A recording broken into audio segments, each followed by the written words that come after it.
আগামী জাতীয় সংসদ নির্বাচনেই ভোট দেওয়ার সুযোগ রাখার আহ্বান জানিয়েছেন মালয়েশিয়া প্রবাসী বাংলাদেশিরা।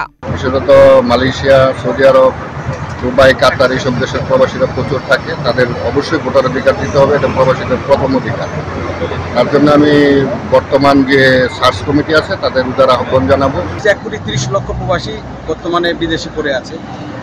যখনই বাংলাদেশের নির্বাচন আসে, এই নির্বাচনের সময় অনেক প্রবাসী ভোট দিতে পারে না, আর সবার সামর্থ্য নাই যে তার আপলোড টিকিট কেটে বাংলাদেশে যে ভোটটা দিবে।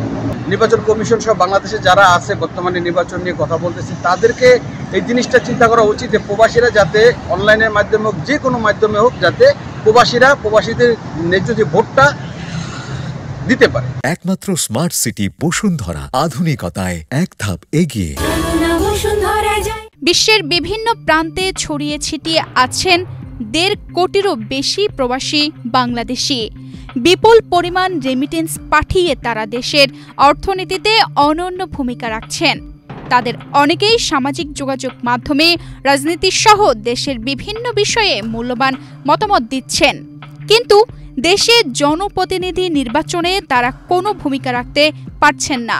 একটি গণতান্ত্রিক রাষ্ট্রে ভোটার অধিকার কোনো বিশেষ সুযোগ নয়, এটি নাগরিক মৌলিক অধিকার। আজ বিশ্বের নানা প্রান্তে ছড়িয়ে থাকা কোটি কোটি বাংলাদেশি রেমিটেন্স পাঠিয়ে দেশের অর্থনৈতিক চাকা সচল রাখে, অথচ সেই দেশের ভবিষ্যৎ নির্ধারণে রাষ্ট্র পরিচালনায় প্রতিনিয়ত নির্বাচনের প্রক্রিয়ায় তারা অংশগ্রহণ করতে পারছে না। এটি অত্যন্ত দুঃখজনক ও বৈষম্যমূলক।